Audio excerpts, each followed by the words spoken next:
ना गॅस पेटवायचा, ना कोणत्याही प्रकारचं विकतचं महागडं साहित्य वापरायचं. अगदी जबरदस्त घरगुती साहित्यामध्ये तयार होणारा चटपटीत हे सरबत तुम्हाला शरीर थंड ठेवण्यासाठी खूप उपयुक्त आहे. अगदी 5 ते 6 मिनिटात तयार होणारं हे सरबत खूपच टेस्टी लागतं. तर नमस्कार, मराठी स्वयंपाकमध्ये आज आपले खूप खूप मनापासून स्वागत. तर आज आपण बनवणार आहोत जबरदस्त कुणी न दाखविलेल्या काकडीचं सरबत. चला तर मग लगेचच रेसिपीला सुरुवात करूया. तर सरबत करण्यासाठी मी या ठिकाणी 2 चमचे सब्जा आधीच भिजवून ठेवलेला होता. सब्जा आपल्या शरीरासाठी खूपच असा फायदेशीर असतो. आपल्या शरीराला थंडावा देण्यासाठी हा सब्जाचं सेवन रोज केलं पाहिजे. या सब्जाच्या बिया बाजारामध्ये खूप इझिली किराणा दुकानामध्ये मिळून जातात. तर 2 चमचे सब्जाच्या बिया मी आधीच भिजायला ठेवलेल्या होत्या. त्या भिजून अशा पद्धतीने झालेल्या आहे. त्यानंतर मी या ठिकाणी एक काकडी घेतलेली आहे. काकडी मी स्वच्छ धुवून घेतलेली आहे. तिचे आता आपण संपूर्ण साल काढून घेऊया. तर काकडीचे साल अशा पद्धतीने मी काढून घेत आहे. काकडीमध्ये पाण्याचे प्रमाण खूप जास्त प्रमाणात असते, त्यामुळे गरमीमध्ये शरीर थंड ठेवायला मदत होते आणि उन्हाळ्यात घाम सुद्धा खूप जास्त प्रमाणात येतो. काकडी खाल्ल्याने शरीरात हायड्रेशनने टिकून राहते, त्यामुळे काकडीचे सेवन हे रोज केले पाहिजे. काकडीमध्ये भरपूर पाणी असते, त्यामुळे उन्हाळ्यात शरीराला थंडावा मिळतो आणि शरीर हायड्रेट राहते. त्यामुळे उन्हाळ्यात एक तरी काकडी रोज खाल्ली पाहिजे. तर आता आपण काकडीचा ज्यूस करणार आहोत. तर या ठिकाणी मी काकडीचे संपूर्ण साल काढून घेतलेले आहे. बऱ्याचदा काकडी ही कडू असते, त्यामुळे काकडीचे साल काढून घ्यायचे आहे. तर काही वेळेस या काकड्या तुरट सुद्धा असतात. तर अशा वेळेस काय करायचे, जो देठाचा बुडका भाग असतो तो कापून घ्यायचा आणि अशा पद्धतीने काकडीला चोळून घ्यायचा. यामुळे काय होते, काकडीचा जो कडूपणा असतो किंवा तुरटपणा असतो तो कमी होण्यास मदत होतो. आता आपण काकडीचे साल काढून घेतले, त्याचे देठ सुद्धा काढून घेतलेले आहे. आता आपण ही मोठ्या आकाराची काकडी आपण कापून घेऊया. तर अशा पद्धतीने मोठ्या आकारात मी काकडी ही कट करून घेत आहे, म्हणजे आपल्याला मिक्सरला फिरवण्यासाठी हे सोपे पडेल.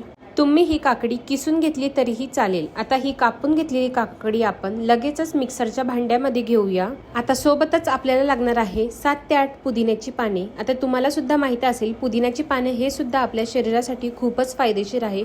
आपल्या शरीराला छान असा थंडावा देतो. सोबतच घालूया आपण चवीनुसार गूळ. तर साधारण मी या ठिकाणी 2 ते 2.5 चमचे गूळ घातलेला आहे. हवं तर तुम्ही या ठिकाणी साखर किंवा मध सुद्धा वापरू शकता. त्यानंतर आपण घेऊया पाव चमचा काळं मीठ. तर मी या ठिकाणी काळं मिठाचा वापर करते आहे, त्यामुळे काय होते, टेस्ट खूप छान येईल. त्यानंतर आपण या ठिकाणी 1 चमचा लिंबाचा रस वापरणार आहोत. लिंबाच्या रसामुळे या काकडीच्या सरबताला चटपटीतपणा येईल, टेस्ट खूप छान लागेल, त्यामुळे लिंबाचा रस जरूर वापरा. सोबतच आपण 1 कप भर आपण यामध्ये पाणी घालणार आहोत. पाणी घालत असताना आपल्याला थंडगार माठातले पाणी घालायचे आहे. यामुळे या सरबताला टेस्ट खूप छान येईल आणि हे सर्व साहित्य आपल्याला मिक्सरला छान असे बारीक वाटून घ्यायचे आहे. तर हे बघा, मी अशा पद्धतीने छान बारीक वाटून घेतलेले आहे. तर आपले सरबत या ठिकाणी मस्त तयार झालेले आहे. मला हे सरबत जर असे घट्ट वाटत आहे, त्यामुळे मी आणखीन यामध्ये पाणी घालत आहे. तुम्हाला जर घट्टसर आवडत असेल तर त्यानुसार तुम्ही पाण्याचे प्रमाण कमी जास्त सुद्धा करू शकता. तर या ठिकाणी आपले मस्त सरबत तयार झालेले आहे. तुम्हाला जर हे सरबत आणखीन चटपटीत करायचे असेल तर यामध्ये तुम्ही साधारण पाव चमचा चाट मसाला सुद्धा घालू शकता. त्याने सुद्धा या सरबताला जबरदस्त चव येईल. तर मी या ठिकाणी थोडे काकडीचे तुकडे अशा पद्धतीने ठेवलेले आहे. हवं तर तुम्ही हे सरबत गाळून सुद्धा घेऊ शकता.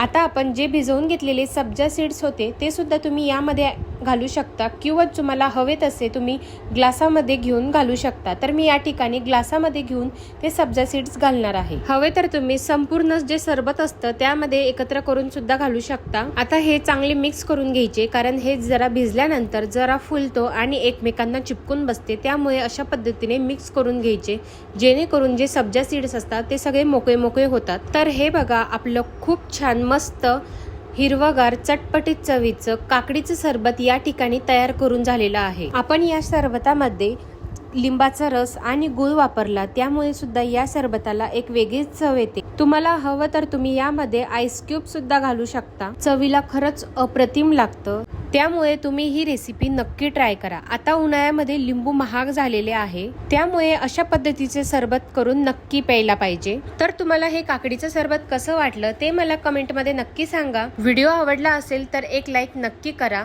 चॅनलवर नवीन असाल तर चॅनलला सबस्क्राईब करायला विसरू नका. पुन्हा भेटूया अशाच एका नवीन व्हिडिओमध्ये. तोपर्यंत धन्यवाद.